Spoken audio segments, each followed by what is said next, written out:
Hi guys and welcome back to my channel.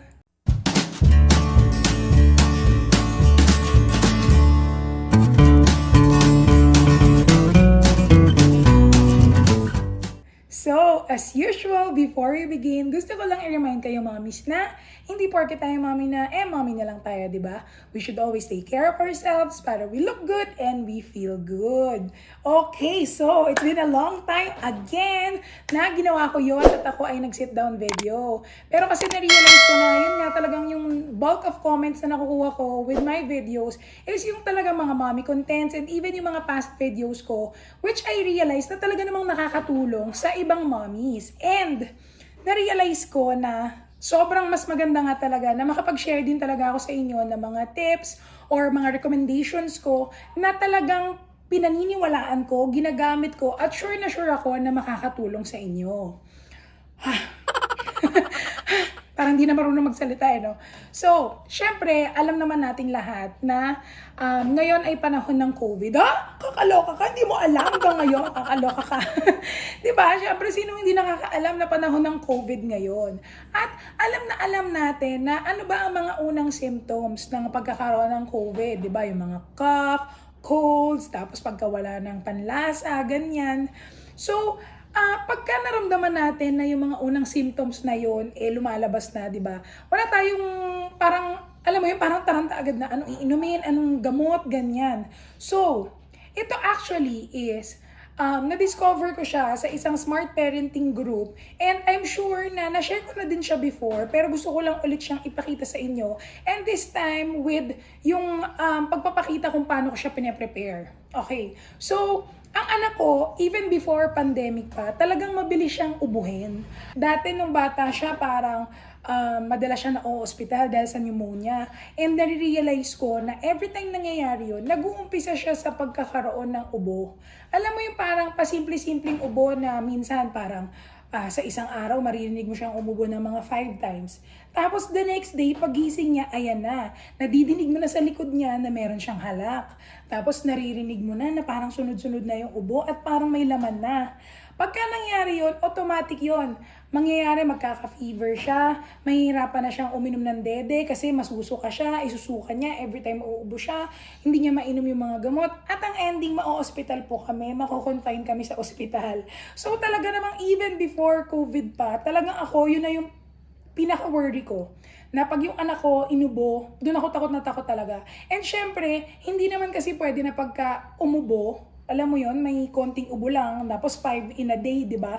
Na parang feeling mo na sa med, bibigyan mo na agad ng gamot, yung mga gamot na pang-ubo. Kasi parang ako, ayoko pa, syempre, na parang agad-agad gamot. So, gusto ko muna yung mga natural. So, yun nga, ito is yung mixture na nabasa ko sa Smart Parenting, na ang ginagawa niya is magdidikdik siya or magbe-blend siya ng malunggay, fresh malunggay, sasamahan niya ng lemon tsaka ng honey. So una, yun ang tinry ko sa anak ko. Kaso parang ayaw niya nung taste ng malunggay.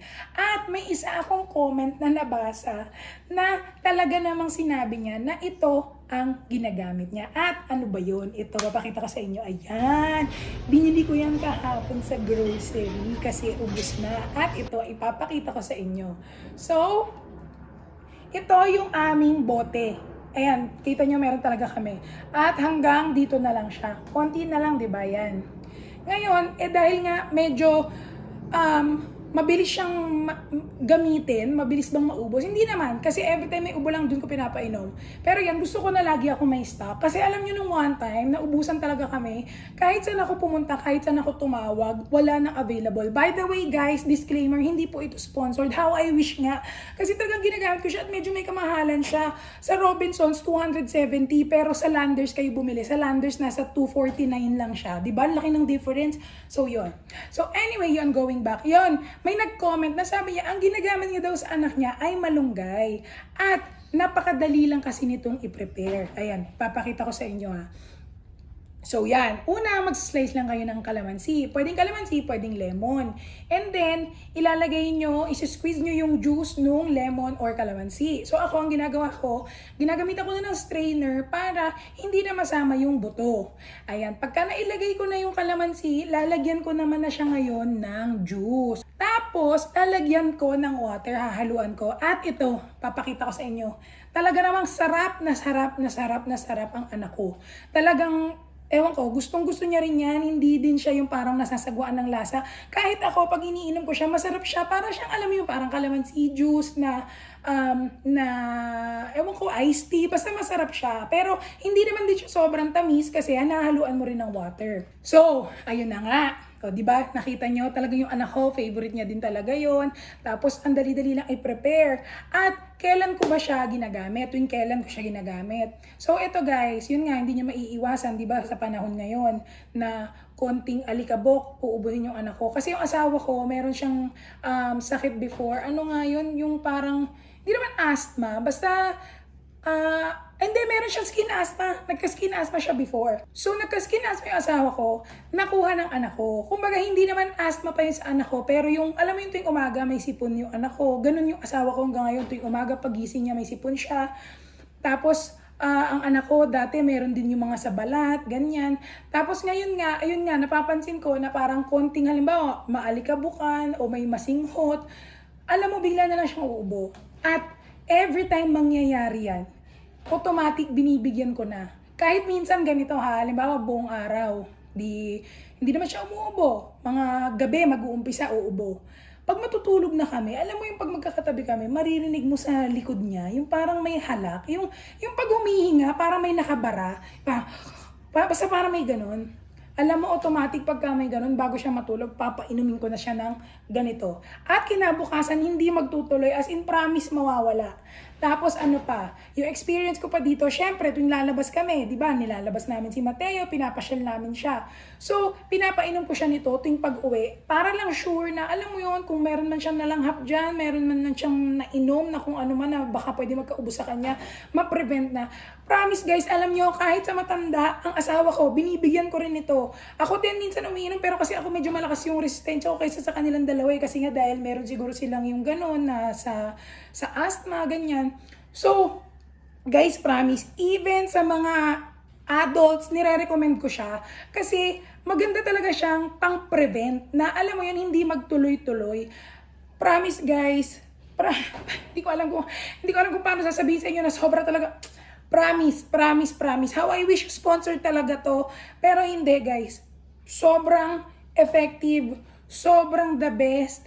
At ewan ko, wala na ako ibang masabi, pero talaga guys, maganda talaga to kasi ever since noon, hindi na nauubo yung anak ko na gano'n na malala, na talagang sinusugod namin sa ospital, alam mo yun, na nagkakanda panik-panik kami, na sinisweruhan siya. Simula nung pinainom ko talaga to at na-discover ko to, sobrang effective guys, promise, hindi nagtutuloy ng ubo ang anak ko. So, yun, nasabi ko naman na rin sa inyo yung presyo. So, kung gusto nyo i-try, meron ito ng mas maliit. Parang nasa 120, ganito ata kaliit.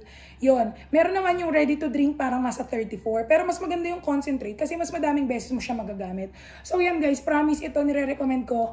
Try nyo yung maliit muna para masubukan nyo lang. At promise, super duper effective niya. Ayun, mami! So yan, sana may natutunan na naman kayo at sana may naitulong ako sa inyo. At alam nyo na, before we end, gusto ko lang i-remind kayo na hindi porke tayo mami na, mami na lang tayo, di ba? We should always take care of ourselves para we look good and we feel good. So yun, sana nagustuhan nyo tong video na to, and kung nagustuhan nyo, please don't forget to like. See you again until my next vlog. Bye!